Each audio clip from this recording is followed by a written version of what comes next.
Terima kasih Bapak, kami mengucap syukur buat malam ini kami boleh berjumpa di Mezbah Doa, semua karena anugerah Tuhan. Berbicara bagi kami lewat kebenaran firman-Mu. Biarlah iman kami semakin bertumbuh dalam Tuhan. Urapi setiap kami Bapa malam ini dalam nama Tuhan Yesus. Haleluya. Amin, amin, amin. Iya, puji Tuhan. Bapak Ibu, kita kembali berjumpa di Mezbah Doa malam ini dan semua karena anugerah Tuhan. Iya, baik, saya akan membacakan kesaksian yang sudah masuk terlebih dahulu karena kita percaya bahwa kesaksian itu akan menambah iman percaya kita kepada Tuhan. Shalom, shalom, damai di hati. Wah, shalom Ibu Pendeta Debbie Basir. Saya seorang bapak dari Manado dan saya jemaat Mezbah Doa dan juga Mezbah Syukur. Saya ikut Mezbah Doa dan Mezbah Syukur sejak tahun 2021. Dan saya mau bersaksi akan kebaikan Tuhan, mujizat Tuhan itu nyata. Tuhan Yesus baik, sungguh baik, sangat baik, teramat baik. Amin.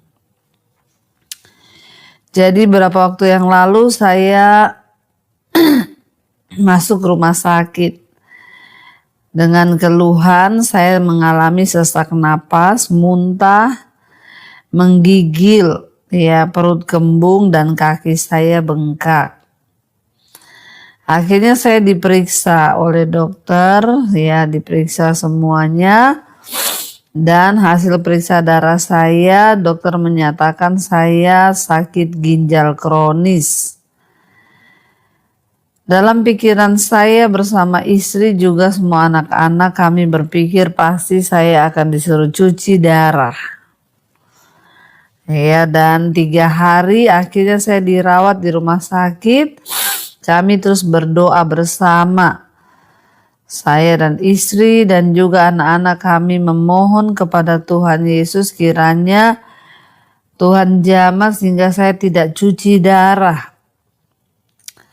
Ya, soalnya ibu pasien di sebelah saya itu juga dirawat ya karena ginjal kronis dan hasil tes ya pasien di sebelah saya itu hasil tesnya itu cuci darah padahal ya saya lebih tinggi ya hasil tesnya dari beliau. Mungkin racun dalam darah ya. Padahal lebih tinggi Bapak. Tapi beliau sudah disuruh cuci darah. Kami terus berdoa meminta pertolongan Tuhan. Dan akhirnya dokter memeriksa saya. Setelah 3 hari saya di opnam di rumah sakit. Dokter memeriksa saya kembali dan di pagi hari yang ketiga itu dokter mengatakan bahwa saya tidak perlu cuci darah dan bahkan sudah boleh pulang ke rumah. Ya, mendengar hal itu saya dan istri saya menangis ya dan berterima kasih kepada Tuhan. Karena saya tidak harus cuci darah. Saya teringat akan firman Tuhan yang mengatakan mintalah maka kamu akan diberi. Ya, dan saya yakin dan percaya kalau kita mengaku dosa kita dan kita belajar serta mau mengikuti firman Tuhan taat dalam keadaan pencobaan apapun juga mintalah kepada Tuhan Yesus maka kamu akan diberi kata firman Tuhan. Amin, amin, amin. Terima kasih Ibu. Maaf kalau kesaksian saya ini panjang. Doa saya Ibu sehat selalu, sukses untuk pelayanan Ibu Debbie, keluarga dan seluruh tim. Tuhan Yesus memberkati. Amin, amin, amin. Puji Tuhan ya. Tuhan Yesus baik. Teramat baik bagi kita yang mau terus berharap pada Dia. Dan juga ya Bapak mungkin juga harus jaga apa yang kita makan, kita minum supaya ya ginjalnya juga tidak rusak ya. Memang kita semua harus berjaga-jaga dan harus berdoa. Dan baik, kita akan melanjutkan pembacaan firman Tuhan. Kemarin sudah sampai di Amsal 21 ayatnya yang ke 20 ya, dan sekarang kita masuk Amsal 21 ayat 21. Firman Tuhan berkata, siapa mengejar kebenaran dan kasih akan memperoleh kehidupan dan kebenaran dan kehormatan. Mari kita garis bawahi saudara firman ini. Siapa mengejar kebenaran, kasih ya akan memperoleh kehidupan, kebenaran dan kehormatan. Ya, jadi kalau orang itu mengejar kebenaran dalam hidupnya, terus mau menjadi pelaku firman Tuhan, mau menjadi pelaku kebenaran, dikatakan di sana, maka ya kalau orang mengejar kebenaran dan kasih, maka dia akan mendapatkan, akan memperoleh apa? Kehidupan, kebenaran dan kehormatan. Bukankah ini semua yang kita cari dalam hidup ini, supaya kita memperoleh kehidupan, kebenaran dan kehormatan? Karena itu dalam hidup ini mari kita mengejar kebenaran dan kasih ya. Ayat 22, orang bijak dapat memanjat kota, pahlawan-pahlawan ya, dan merobohkan benteng yang mereka percayai.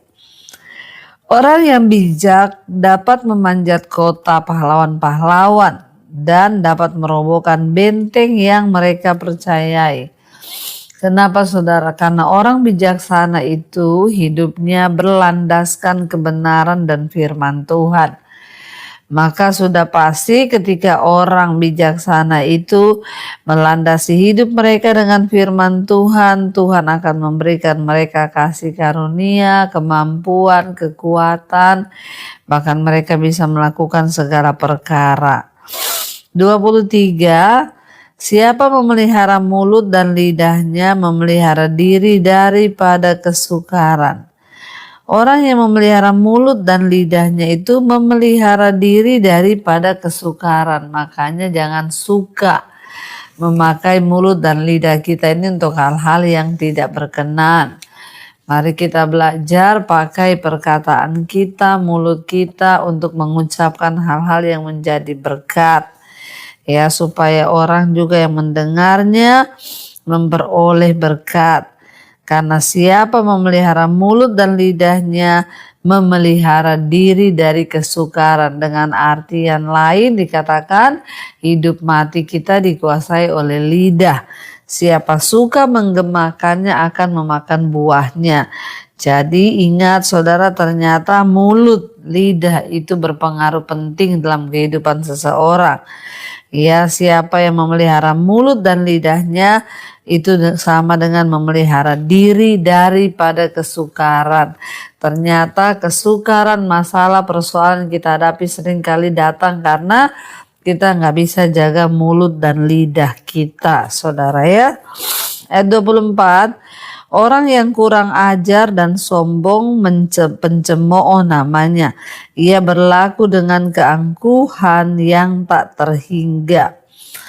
Orang yang kurang ajar, sombong, pencemooh namanya. Ya, jadi orang kurang ajar, sombong lagi. Ya, itu pencemooh, saudara, sudah pasti. Ia berlaku dengan keangkuhan yang tak terhingga. Banyak orang-orang itu saudara sombong ya, padahal seorang sombong itu nggak ada apa-apanya. Firman Tuhan bilang orang sombong itu adalah orang yang kurang ajar ya dan pencemooh ya, dikatakan dia berlaku dengan keangkuhan yang tak terhingga. Ingat, orang sombong akan direndahkan. Siapa meninggikan diri pasti akan direndahkan. Ayat yang ke-25 berkata, si pemalas dibunuh oleh keinginannya karena tangannya enggan bekerja. Orang yang malas itu dibunuh oleh keinginannya sendiri karena dia malas bekerja. Tangannya itu malas melakukan apa-apa. Ya, dia tidak mau peduli, dia cuma tidur terus. Orang malas itu, ya jangan heran kalau orang yang malas tidak mau bekerja itu pasti nasibnya buruk, saudara ya. Karena dikatakan si pemalas dibunuh oleh keinginannya karena tangannya enggan untuk bekerja. 26. Keinginan bernafsu sepanjang hari, tetapi orang benar memberi tanpa batas. Ya, keinginan manusia itu bernafsu sepanjang hari, pengen terus, pengen. Tapi orang benar itu memberi tanpa batas. Sebaliknya, orang yang benar itu dia suka menabur, memberi, saudara ya, tanpa batas. Ayat 27, korban orang fasik adalah kekejian, lebih-lebih kalau dipersembahkan dengan maksud jahat. Ya, orang fasik itu orang berdosa, kalau dia berkorban itu justru menjadi kekejian bagi Tuhan, apalagi kalau dia memberi korban itu dengan maksud jahat, ingin menyogok Tuhan, ya, ingin ya memberi itu hanya dengan niat-niat, apalagi. Jadi perhatikan saudara, sekali lagi, korban orang fasik kekejian bagi Tuhan. Bukan soal korbannya tapi orangnya. Waktu orang ini fasik, apapun yang dilakukan untuk Tuhan itu menjadi kekejian. Tapi ketika kita menjadi orang benar, maka semua yang kita lakukan bagi Tuhan menjadi persembahan yang menyenangkan hati Tuhan. Ayat 28, saksi bohong akan binasa, tetapi orang yang mendengarkan akan tetap berbicara. Saksi bohong pasti binasa, tapi orang yang mendengarkan akan tetap berbicara. 29, orang fasik bermuka tebal, tapi orang jujur mengatur jalannya. Orang fasik itu mukanya tebal, artinya apa? Ndak punya malu, ndak tahu malu dan suka cari muka. Orang fasik itu begitu, mukanya tebal, nggak tahu malu. Tapi orang yang jujur itu senantiasa mengatur jalannya dengan bijaksana. 30, tidak ada hikmat dan pengertian dan tidak ada pertimbangan yang dapat menandingi Tuhan. Tuhanlah sumber dari pengertian, hikmat dan pertimbangan. Karena itu teruslah melekat kepada Tuhan. Ayat 31, kuda diperlengkapi untuk hari peperangan, tetapi kemenangan ada di tangan Tuhan. Kuda itu diperlengkapi, dipakai untuk hari peperangan. Tapi kemenangan dalam peperangan itu berasal dari Tuhan. Artinya apa? Sehebat apapun orang mempersiapkan diri ya untuk peperangan atau perjuangan sesuatu, ingat hasil akhirnya itu Tuhanlah yang menentukan. Karena itu jangan pernah mengharapkan dan mengandalkan sesuatu melebihi dari kita mengandalkan Tuhan. Mari kita tundukkan kepala, kita satukan hati, kita berdoa. Terima kasih Bapa, kami mengucap syukur buat malam ini, anugerah Tuhan melimpah atas setiap kami. Biarlah hidup kami itu sepadan dengan firman Tuhan, hidup dalam kebenaran. Kami tidak menjadi orang yang fasik, tapi kami menjadi pelaku-pelaku firman, menjadi orang bijaksana, sehingga apapun yang kami lakukan mendatangkan perkenanan Tuhan. Ampuni dosa pelanggaran kami, Tuhan ampuni dan bawa kami terus dalam pemeliharaan yang sempurna.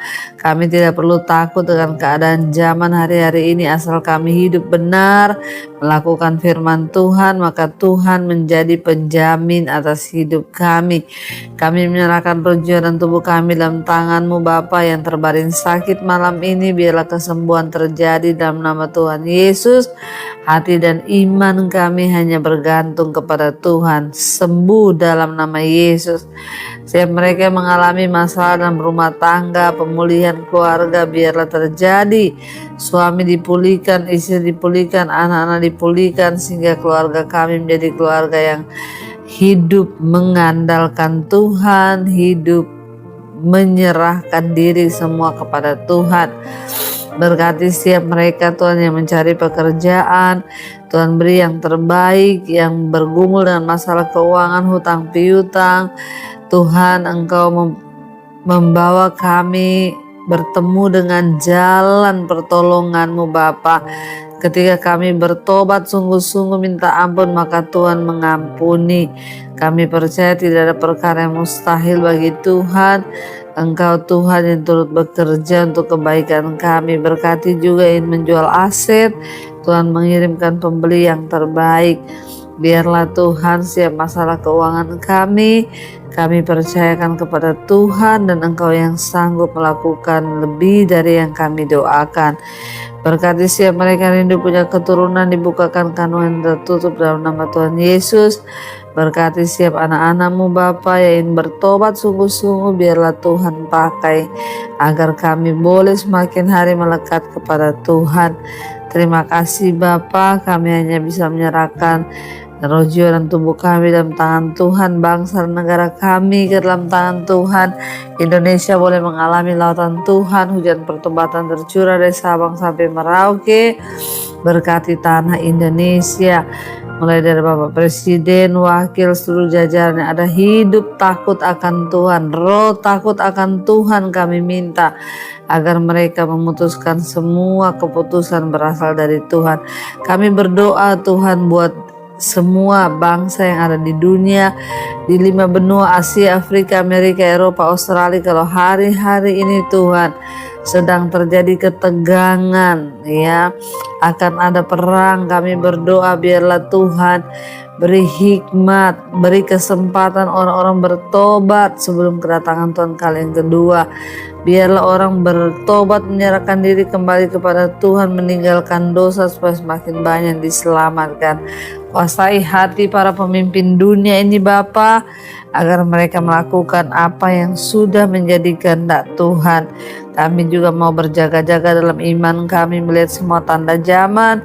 Biarlah iman kami semakin teguh dalam Tuhan. Terima kasih Bapa. Berkati setiap anak-anak-Mu mulai hari ini Tuhan, bahkan sampai kedatangan Tuhan kali yang kedua. Biarlah nama kami tercatat dalam kitab kehidupan, dan iman kami terus bersandar hanya kepada Tuhan. Di dalam nama Tuhan Yesus kami berdoa bersyukur. Haleluya. Amin, amin, amin.